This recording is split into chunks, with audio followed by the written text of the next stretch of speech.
성경 말씀 마태복음 20장 26절로 28절입니다. 우리 한 목소리로 같이 읽겠습니다. 시작. 너희 중에는 그렇지 않아야 하나니 너희 중에 누구든지 크고자 하는 자는 너희를 섬기는 자가 되고 너희 중에 누구든지 으뜸이 되고자 하는 자는 너희의 종이 되어야 하리라. 인자가 온 것은 섬김을 받으려 함이 아니라 도리어 섬기려 하고 자기 목숨을 많은 사람의 대속물로 주려 함이니라. 아멘. 하나님은 하나님의 역사를 이루기 위해서 각 시대에 적절한 지도를 세우셔서 하나님 구원의 역사의 목적을 이루십니다. 교회도 성도를 온전케 하고 교회를 강건하게 세우기 위해서 하나님이 지도자를 세워주십니다. 목사도 있고 집사, 권사, 장로, 신령직 분도 있고 교회 살림을 맡아가는 사역팀장들도 있고 큐티리러나 속장 같은 분들이 하나님의 일을 위해 세움받은 지도자들입니다. 세움받은 지도자들은 쓰임받을 수 있어야 됩니다. 사명이 있는 거죠. 성경에서 보여주는 리더십 모델을 보면 기본적으로 종과 목자와 청직입니다. 섬김의 종이에요. 선한 목자이고 충성된 청직이 되어서 하나님이 세워주시는 목표를 달성하기 위해 기쁜 마음으로 섬기고 성도들을 돌보고 사역의 열매를 남기는 지도자가 되는 것입니다. 여러 종류의 리더십 가운데 오늘 본문에서 예수님은 servant leadership, 그러니까 섬김의 리더십을 제시합니다. 너희 중에 누구든지 크고자 하는 자는 너희를 섬기는 자가 되고 으뜸이 되고자 하는 자는 모든 사람의 종이 되어야 하리라 그랬습니다. 예수님이 이 말씀을 하시게 된 동기는 야고보와 요한의 어머니가 찾아와서 나중에 예수님 나라를 움직이게 되실 때 내 두 아들을 높은 자리에 앉혀달라 청탁을 한 거예요. 예수님이 이스라엘을 로마 제국으로부터 해방시키고 유대민족의 주권을 회복한 후 천하를 권력을 잡게 되는 날이 올 텐데 한 아들은 오른편에 다른 아들은 왼편에 앉혀달라는 겁니다. 이것이 영어로 네포티즘이라고 그래요. 네포티즘, 그건 뭐냐? 자기 식구들끼리 해먹겠다는 겁니다. 가까운 사람끼리 이권을 남기겠다는데 이것이 나라를 말아먹고 교회를 말아먹는 거예요. 오늘 교회에서 이 문제가 심각합니다. 심각해요. 이게 뭐 아들에게, 사위에게, 일가 친척에게 나눠 먹는 거로 생각하는 것들이 많아요. 굉장히 위험한 거죠. 문제는 이걸 당연하게 생각하는 문화가 있어요. 저는 사회 목회하면서 부목사들을 쓸 때 권력 잡은 자들의 자녀나 사위를 써본 적이 없어요. 왜냐하면 항상 권력 잡은 이 목회자들끼리 나눠 먹는 게 너무 많기 때문에. 사실 그걸 몰랐어요. 그래서 위장 취업하는 분들도 있는데 나는 이효선 목사가 감독의 아들인지 진짜 몰랐어요. 그렇게 안 보여가지고. 아버지가 감독진 했더라고요. 김재현 목사 장인이 감독이었다면 난 몰랐어요. 근데 옛날 분들이니까. 정말 조심해야 돼요. 원래 이 민주사회가 유지되려면 가까운 사람끼리 혈육이나 이것은 더 철저하게 그걸 못하게 해야 되는 겁니다. 그렇게 미국 교단은 게 잘 되는데 한국 교단은 그렇게 잘 안 돼. 한국 교회들은 이거 안 됩니다. 그러면 야고보하고 요한이 예수님 따라다녔으니까 정신이 있는 친구들이랑 뭐라고 해요? 어미가 그러면 엄마 미쳤어? 창피해 죽겠네 엄마. 노만 걸렸나 봐. 집에 빨리 가. 그래야 이들이 정상이에요. 근데 이 친구들이 가만히 있는 거예요. 왜? 자기들도 권세에 대한 욕심이 있기 때문에. 예수님이 그걸 보고는 너희 구하는 것을 너희가 알지 못하는구나 그랬어요. 내가 가는 길이 너희들 뭔지 모르느냐 그런 거예요. 부귀영화와 권력의 길이 아닌 거예요. 십자가의 길인데 그렇게 3년을 가르쳤는데 알아듣지 못하는 겁니다. 이런 상황에서 다른 10 제자들이 우리 24절 앞부분에 보게 되면 뭐라고 하면 분이 여겼다고 그래요. 분이 여겼다. 그러니까 다른 친구들도 이거 저것들이 나보다 먼저 하려고 그러네 이렇게 되는 거예요. 분이 여겼다. 예수님이 어떤 분이시고 뭐하러 세상에 오시니 이해를 못하는 거예요. 제자들이. 권력의 욕망과 질투라는 것이 무서운 것입니다. 높은 사람 되고 큰 인물이 되겠다는 것 자체는 문제가 없어요. 잘하는 거예요. 그런데 예수님은 크게 되려면 섬기는 자로서 크게 되라는 겁니다. 정치를 하려면 대통령도 하고 주지사도 하고 시장도 되고 좋아요. 과학자가 되려면 노벨상도 받고 크게 되는 꿈 가지는 거 필요합니다. 그런데 예수님은 큰 인물이 되어가지고 자기만 잘 먹고 잘 살려는 이기적인 인간 되지 말고 하나님 역사에 쓰임받는 섬기는 종이 되라고 말씀하시는 겁니다. 우린 교회에서 자라면서요, 신명기 28장 13절 말씀 많이 듣고 자랐어요. 꼬리가 되지 말고 머리가 되게 하여 주시옵소서 이렇게 기도했어요. 나도 아이들 기도할 때 하나님 이 아이가 자라면서 꼬리가 되지 않고 머리가 되게 달라고 기도해요. 좋은 거예요. 공부도 잘해야 하고 장사를 해도 잘해야 되고, 그런데 예수님은 으뜸이 되려면 으뜸이 되는 섬기는 종이 되라고 하시는 겁니다. 역사 속에서 으뜸되는 섬기는 종을 보게 되면 마틴 루터 킹 목사나 마트마 간디나 넬슨 맨델라나 이런 분들이 나올 수 있어요. 자기 생명을 다해서 인종차별 없는 세상 만들고 식민지 억압의 역사에서 해방된 독립된 나라 되도록 역사를 바꾼 인물들이에요. 우리 한국으로 보면 김구 선생님 이런 분들이 되겠죠. 안창호 선생님. 근데 마틴 루터 킹이나 간디와 같은 영웅적 리더들만 역사 변혁에 쓰임받는 것 아닙니다. 우리 각자는 하나님 주신 은사의 분량만큼 쓰임받는 겁니다. 크거나 작거나는 하나님이 필요한 대로 사용하시는 겁니다. 사실 우리는 너무 거창한 것들, 과시적이고 가시적인 것들에 빠져가지고 진짜 내용적으로 신실한 것을 못할 때가 많아요. 2주 전에 한국 Servant Leadership Academy, 그러니까 섬김의 리더십 아카데미 관계자들이 뉴욕에 왔어요. 그분들이 지난 몇 년간 미국에 와서 훈련받는 과정 가운데 프로징 제일교회가 들려가는 코스 가운데 하나입니다. 여기서 도시 목회에 관한 이야기를 저와 나누고 갑니다. 이번 과정에 오신 분들은 우리 교회 오기 전에 이틀 동안 브루더 호프 공동체에 들어가서 며칠 지내고 왔어요. 근데 그분들이 거기서 큰 감동을 받고 와서 감동이 식지 않은 상태로 저와 만나게 됐습니다. 이 브루더 호프 공동체라는 건 아미시와 같은 평화주의자들이면서 아미시들처럼 이렇게 자기들끼리 이렇게 있는 게 아니라 여기는 거꾸로 바깥 세상에 적극적으로 참여해서 맨하탄에도 공동체가 있어요. 세상의 빛과 소금의 사명을 감당하는 진짜 훌륭한 믿음의 공동체예요.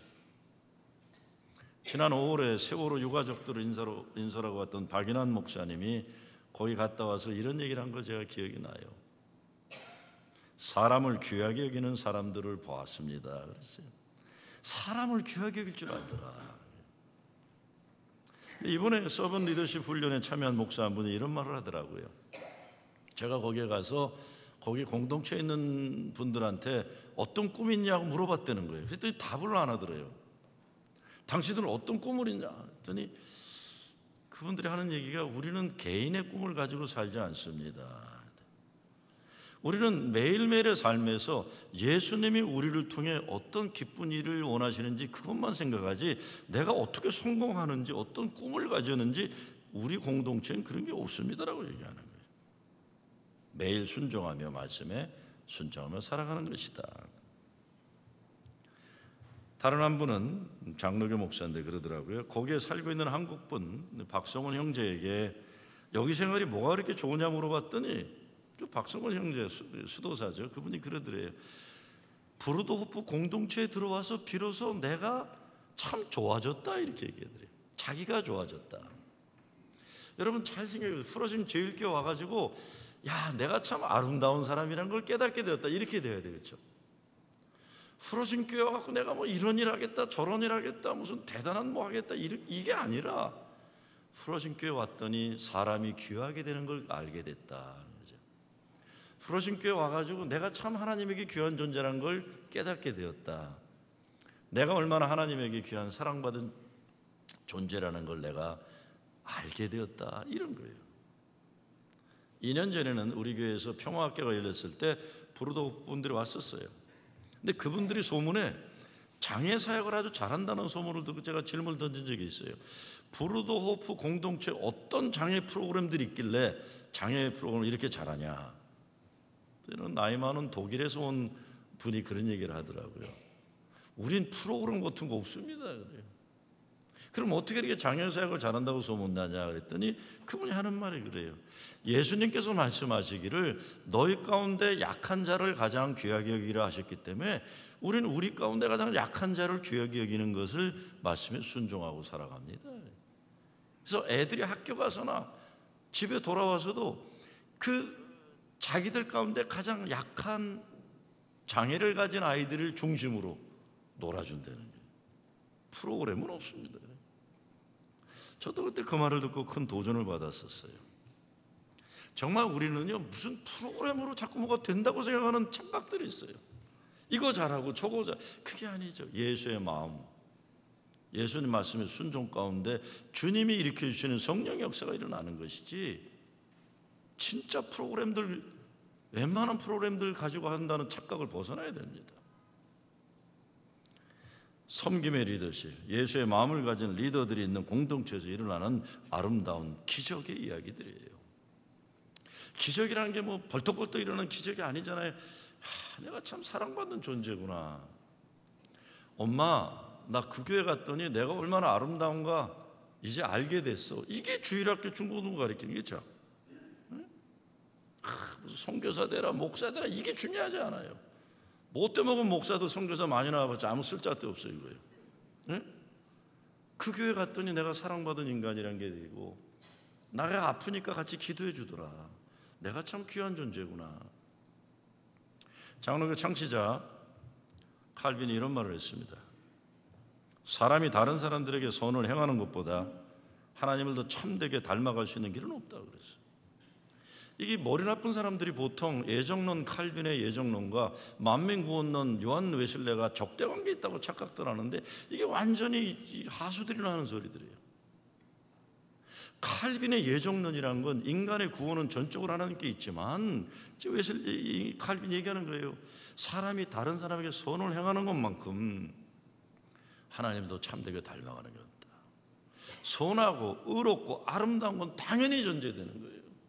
당연히 존재되는 거예요. 웨슬레가 만민구원론에서 우리 사회 정의니 무슨 이런 선한 행동 많이 한다, 웨슬레는 어떤 하나님의 주권적 역사를, 그런 적이 없어요. 웨슬레도요. 웨슬레는 하나님 십자가 은혜가 너무 커서, 동생이 만입이 내게 있으면 그 있다 가지고 하나님 은혜 전한다 찬송 부르면서 당시 산업혁명 때문에 버림받은 사람들 속으로 들어가서 주님의 사랑을 나눴던 거지, 칼빈이나 웨슬리나 같은 맥락인 것뿐인데, 이게 후대에 허접하게 못 배운 사람들끼리 서로 장로교 감리교가 무슨 적대나 되느냐 하는 착각에 빠지게 되는 겁니다. 저는 감리교 목사지만 난 할아버지도 장로교고 사실 우리 아버지도 장로교 목사예요. 난 그래서 말 안 되는 소리 하는 사람들 보면 이해를 한 거예요. 감리교 목회를 보면서 장로교가 더 귀하다고 느끼게 되고, 장로교에서 내가 첫 목회를 했기 때문에 야, 감리교가 있어서 장로교의 좋은 친구구나 이 깨닫게 되는 건데, 이거를 자꾸 이상한 갈등 관계로 넣은 건 딴 게 아닙니다. 믿음이 있는 사람은 선하고 아름답고 의로운 삶에 열매를 맺고 내용 있는 삶을 살아가는 거죠. 이거 없으면서 무슨 오직 은혜, 오직 믿음 얘기하면서 선하고 의로운 삶의 내용 없는, 이게 죽은 믿음이라고 얘기하는 거예요. 야고보는요. 예수에 대한 교리적인 생각, 이것보다 더 중요한 것은 예수의 말씀과 삶을 닮아가는 것, 이게 제자되는 삶인 거죠. 요한복음에 보면 섬김을 몸으로 보여주는 내용이 나오는데, 예수님이 제자들과의 마지막 시간을 발을 닦아주시잖아요. 근데 세상에서 출세하고 성공한다는 것은 높은 자리에 올라가서 남들이 내 발 닦아주길 바라는, 이게 전제되어 있는 거예요. 남의 발을 닦아주던 바닥의 인생이 남이 나를 발을 닦아주는 게 성공이라고 착각하는데, 예수님은 그런 거 아니다라고 얘기하시는 겁니다. 남의 발을 닦아주라. 섬김을 받으라 하지 말고 섬겨라. 섬김의 문제는 복음서 모든 것에 나오는 제자들의 문제예요. 섬김에. 근데 아무리 예수님이 얘기했어도 제자들은 누가 더 크냐? 집에 서열에 관심이 많았어요. 서열에. 기가 막힌 거죠. 기가 막힌 거예요. 우리네 삶에서 섬김의 리더십을 생각해 봅니다. 첫째, 섬김은 나의 이익이 아니라 하나님 영광을 드러내기 위한 거예요. 우리 이민자들이 가장 신경 쓰는 게 자녀 교육이라고 하는데, 자녀 잘 키워서 우리 가문을 빛내고 미래 보장받겠다, 이런 데는 참 한심한 거죠. 우리도요. 이 험한 세상에서 내 자식들이 남들 발 닦고 사는 인생보다 남들이 우리 자녀들 발 닦으면 좋겠다, 이렇게 돼도 참 안타까운 거예요. 제 아이들 다 컸는데, 성인 됐는데, 나도 애들 자랄 때 너희들 공부 열심히 해서 남 발 닦아줘라, 이런 소리 해본 적이 없어요. 야, 이것들아, 공부해서 남 주냐, 공부해서 너 잘 되라는 거지 남 줘. 이것들 진짜. 나도 잘못 가르쳤어요. 잘못 가르치고 배웠는데 생각 없이 그냥 살고 있는 겁니다. 우리 예수 믿는 사람들이 예수님의 가르침으로 변화되지 못하기 때문에 세상은 변화되지 않는 거예요. 예수 믿는 사람들 정도 되면 돈 벌어서 남 줘야 한다, 출세해서 남 좋은 일 해야 한다, 공부해서 남 줘라, 이렇게 가르쳐야 하는 것이 상식일 거예요.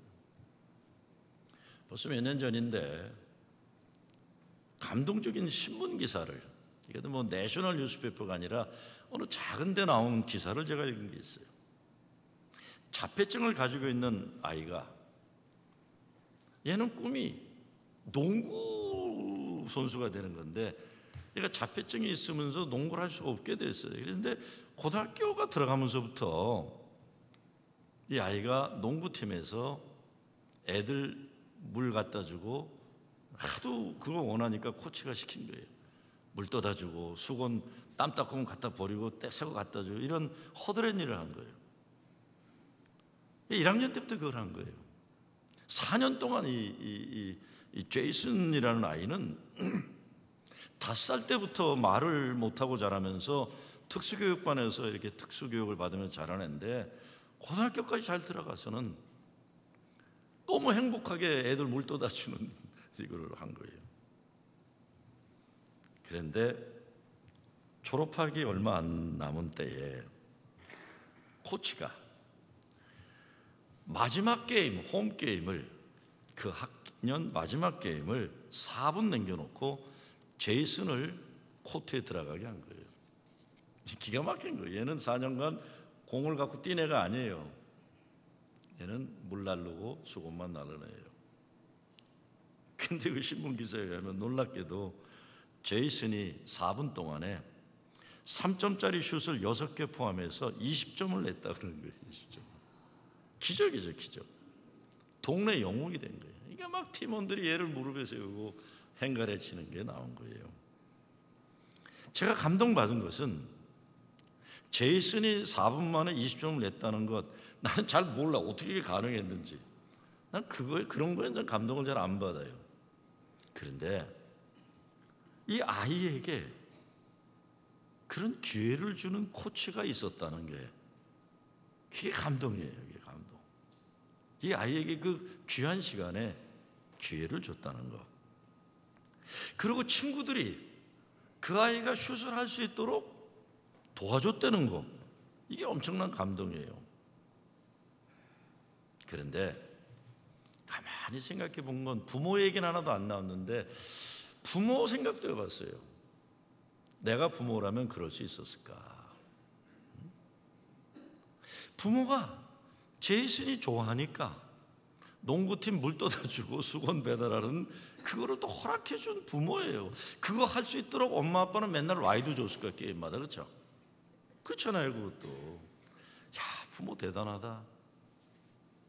저는 이런 아름다운 감동적 이야기가 일상생활에 가능한 나라가 미국이라는 것이 항상 감사해요.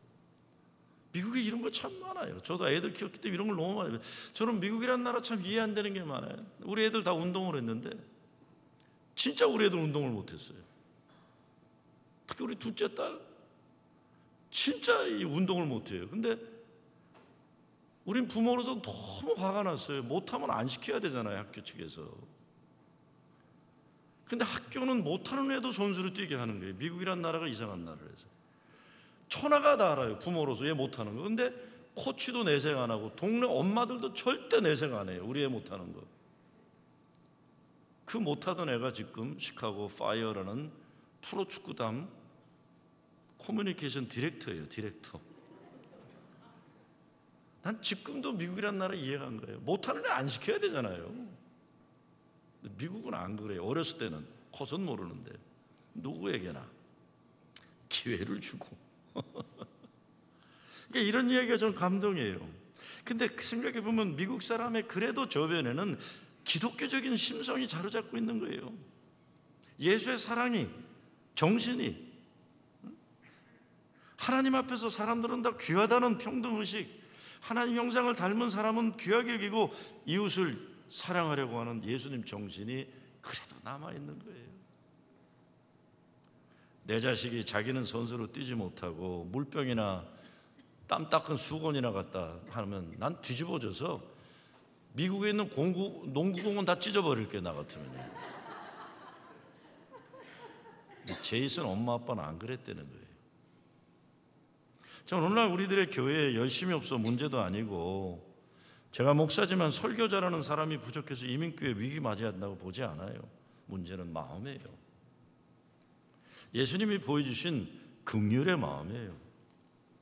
우리들 가운데 예수님 사랑이 없으면 경건의 모양을 갖추었지만 능력이 일어나지 않는 이것이 문제라는 겁니다. 나 혼자 사는 게 아니라는 거죠. 몇 년 전에 어느 교인이, 50대 중반의 교인이 저를 찾아왔어요. 목사님, 이제 돈도 벌 만큼 많이 벌었고 이제 뭐 평생 일 안 해도 살 수 있을 만큼 많이 벌었습니다. 목사님, 이제 사업 그만두고 여행이나 다니고 그러랍니다. 그래요. 50 중반, 참 좋은 분인데. 제가 물어봤어요. 집사님, 그 가게에 지금 종업원들이 몇 명이나 돼요? 내가 알면서도 물어본 거예요. 한 10명 되는데요. 그러면 한 사람당 가족이 딸려 있다고 그래도 한 30명은 넘겠네요. 아유, 한 40명 될 것 같네요.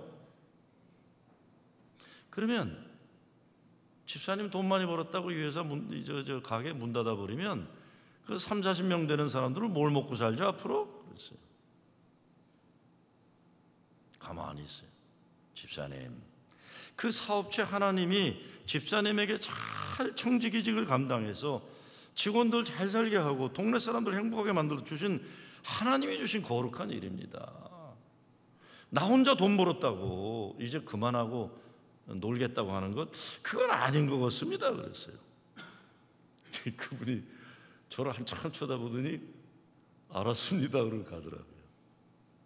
그랬더니 이분이 그만두기로 했던 사업체를 열심히 하더라고요. 그리고 자기 직원들한테 잘하더라고요. 몇 년 지난 다음에 찾아왔어요.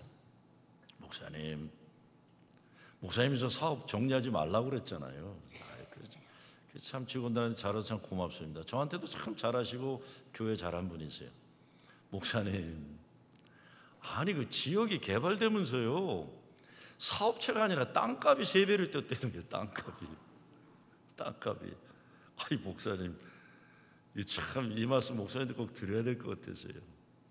그래서 집사님, 땅값 뛰었다고 또 훌딱 팔지 말아요. 직원들한테 잘하세요. 그리고 계산해서 감사원금은 정확히 내세요. 아직도 일하세요. 그 다음부터는 그분은 일이 돈 벌기 위한 게 아니에요. 하나님이 주신 청지기로서 자기의 사명이 되는 거예요. 어제도 저한테 카톡이 왔더라고요. 목사님 잘 지내시죠? 미국도 한국도 경제 문제가 심각합니다. 제가 걱정하는 것은 문재인 대통령이 판문점 선언이라는 엄청난 일을 해냈지만 이 경제 문제 해결 못하면요, 이거 어떤 일도 앞으로 풀리기 어려운 거예요. 근데 한국도 지금 큰 이제 위기가 앞으로 오지 않았어요. 왜? 전 세계에 지금 경제 위기가 됐어요. 미국이 중국과 카나다, 유럽에 무역 전쟁 선포했어요. 거기다 이란 문제가 터지면서 중동 오일 유가 올라가고 악재가 계속 터져요. 나는 뭐 경제 정치 문제를 구체적인 해결 방안을 제시할 수 있는 실력도 안 되고 그건 내 분야가 아니니까 책임질 일도 아닙니다. 그러나 예수님 마음과 말씀에 근거한 성경적 원칙은 다른 건 아니에요. 나누고 서로 섬겨야만 서로 살 수 있다는 것. 경제도 정치도 똑같습니다. 저는 판문점 선언과 싱가포르 북미 정상회담의 목적도 동일하다고 봐요. 함께 살자는 거예요. 전쟁을 위해 투자되는 돈 줄이기 위해 평화하자는 것이고, 혼자만 잘 먹고 잘 사는 빈부차가 심하면 평화는 깨지는 겁니다. 함께 잘 사는 번영을 얘기하는 거예요. 서로 죽이는 일에 에너지 소모 그만하고 서로 잘 사는 세상 만들어보자. 그런데 한국도 난리예요. 1990 몇 년도까지 10%의 한국인들이 30% 정도가 부를 가졌는데, 오늘날은 10%가 50%를 차지하고 있어요. 날이 갈수록 지금 빈부차가, 청년 실업률은 높아지고, 이거는 뭐 어느 대통령이라도 지금 심각한 문제입니다. 그래서 세계 경제 침체, 세계 유가 폭등, 그리고 무역 전쟁이라는 엄청 큰 문제 현실을 이겨낸 돌파구가 뭐냐? 저는요, 정치와 관계없이 남한도 북한과 살지 않으면, 평화를 이뤄내지 못하면 경제 문제 해결 못합니다. 북한 마찬가지죠. 이것이 가능해야 됩니다. 미국과 북한의 관계가 개선되지 않으면 이건 정치 문제 이전에 경제 제재 문제가 있기 때문에 살 길이 뭐냐는 거예요. 살 길을 지금. 그리고 진정한 섬김은 예수님의 섬김에 이르려 하기 때문에 계산하지 않는 거예요. 말씀에 순종하면 하나님이 형통함을 주시기 때문에 순종할 뿐이에요. 우리는요. 섬김 그 자체를 기뻐하는 거, 그리고 친구는 물론 원수까지도 섬길 수 있어야 한다는 가르침이 예수님 말씀인 겁니다. 여러분, 아까 제가 말씀드렸잖아요. 내 일가 친척들, 내 친구들, 학연 이거 챙기는 네포티즘이 죽이는 일이라면, 나와 생각이 다르고 나와 관계가 나빴던 사람들까지도 함께 살아가는 세상이 와야만 서로 살 수 있는 나라가 되는 겁니다. 두 번째, 겸손을 섬김을 위해 우리는 이생의 자랑과 교만인 육신의 정욕을 십자가에 못 박혀야 돼요. 사도 바울이 뭐라고 합니까? 이는 세상에 있는 모든 것이 육신의 정욕과 안목의 정욕과 이상의 자랑이니, 이생의 자랑이 다 아버지께로 쫓아온 것이 아니요 세상으로 쫓아온 것이라. 외적인 모습에 사로잡히는 성향입니다. 이생의 자랑이, 자만하는 이기주의, 이런 거 모두 십자가에 못 박아라 이겁니다. 섬기는 사람이 높은 사람이에요.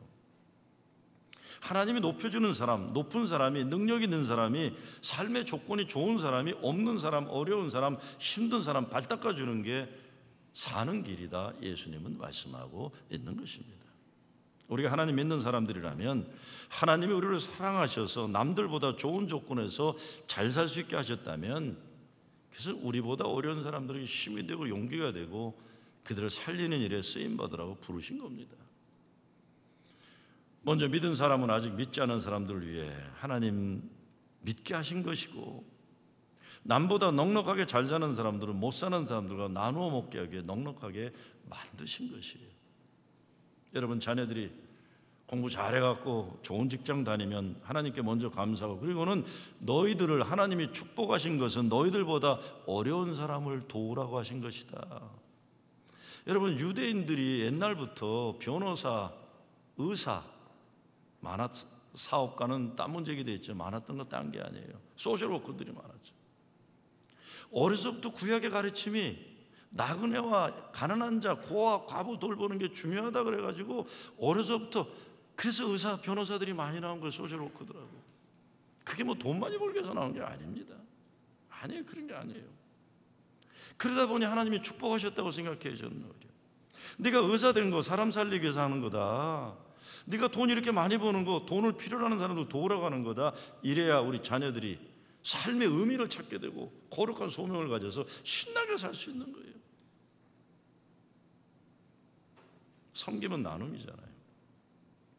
박원순 서울시장이 시장되기 전에 아름다운 재단, 나눔 재단 시작했잖아요. 그가 성공하는 사람들의 아름다운 습관, 나눔이라는 책을 이렇게 썼어요. 누구나 성공을 꿈꾼다. 성공한 사람이 되기 위해 온 힘을 기울이면서 매일매일 인내하면서 기다린다. 때때로 그 과정에 무리수를 두어 자신이나 주변 사람들에게 상처를 내기도 하고 소중한 것들을 잃어버리기도 하지만 말이다. 그렇게 많은 것을 희생해서 결국 높은 주위나 많은 재물을 얻고 이름을 떨치게 되었다 치자. 그러나 그것만이 진정한 성공이라고 말한다면 무언가 큰 아쉬움이 남지 않겠는가? 높은 지위도 재물도 없지만 게다가 이름을 떨치지도 못했지만 성공한 인생이라고 말할 수 있는 사람들이 있는 반면, 세상에 자신의 이름을 알리며 높은 지위와 재물을 가졌지만 진정 성공했노라고 자신 있게 말할 수 없는 사람들도 분명히 있다. 그렇다면 진정한 성공의 기준이 되는 잣대는 뭔가? 나는 그 한 기준은 분명 남과 더불어 살아가려는 마음이라고 생각한다. 내가 가진 열의 아홉은 누군가에게서 받은 것이라고 생각하며 남과 나누며 살아가려는 마음, 그 마음을 지닌 사람만이 진정 인생에서 성공하는 사람이 아닐까? 그 사람들이 매일매일 습관처럼 행하는 마음, 아름다운 사람들의 그 마음은 바로 나누는 마음일 것이다. 마지막으로 예수님이 우리를 십자가에서 생명을 주시기까지 섬기셨다는 걸 깨닫고 믿어야 섬길 수가 있어요. 발 닦으라고 예수님인데 그게 됩니까? 안 되죠. 제가 요즘은 안 하시는데 우리 연세 많은 장로님 한 분이 오랫동안 예배위원으로 안내를 하셨어요. 제가 처음에 와서도 그 장로님 이렇게 보면, 연로하신 장로님이 방문자들에 가서 아주 겸손한 자세로 카드 써달라고 부탁하고 그랬어요. 근데 어떤 사람들은, 젊은 사람들이 이렇게 초보해요. 무례해. 근데 장로님이 내색하신 걸 본 적이 없어요. 아이고, 장로님도 참 대단하시다. 근데 그 장로님이 그냥 품성이 좋아서 그러실까요? 나는 아닐 거라고 봐요. 그분이 교회에서 그 연세가 있고 그러신 분인데도 그렇게 겸손하게 섬길 수 있는 건 예수님으로 인해 구원받은 자의 기쁨이 있어서 그런 거예요. 은혜를 아니까. 저 솔직히 말씀드리면요, 저는 그런 거 못해요. 제가 은사 테스트를 해봤어요. 은사 테스트. 내가 왜 그런 인간인가 내가 알게 됐어요. 하나님이 주신 은사가, 제가 은사 테스트 권위의 은사는 100점 만점에 95점 나오더라고요. 내가 권위가 이렇게 빵빵하잖아요. 권위. 섬김의 은사가 몇 점 나왔는 줄 아세요? 5점 나왔어. 5점. 아, 내가 그래서 그런 거, 이건 내 잘못이 아니구나. 전 진짜 잘 못해요. 완전히 하나님 잘못이에요. 난 은사가 없어, 섬기는 은사가. 그런데 난 항상 그 장로님 뵈면 그래요. 아, 장로님 대단하시다. 저렇게 참으시네. 한 사람이라도 교회에 더 정착시키기 위해서 참으시고 또 참으시는 거예요. 그 속에는 은혜의 비밀이 있는 거예요. 저 사람이 예수 믿어 행복하겠구나. 그렇죠? 그게 가능한 거예요. 가능한 거예요. 가장 큰 섬김은 예수님 십자가 죽음으로 우리를 영원히 살게 하신 구원의 역사예요. 이 복음을 믿고 은혜를 감사할 때 진정한 섬김이 가능한 거죠. 교회를 어지럽힌 가장 나쁜 세상 가치관 가운데 하나가 스스로 높이 오르려는 욕망이에요. 이거 빨리 버리고 겸손한 섬김으로 변화되어야 하는 거예요.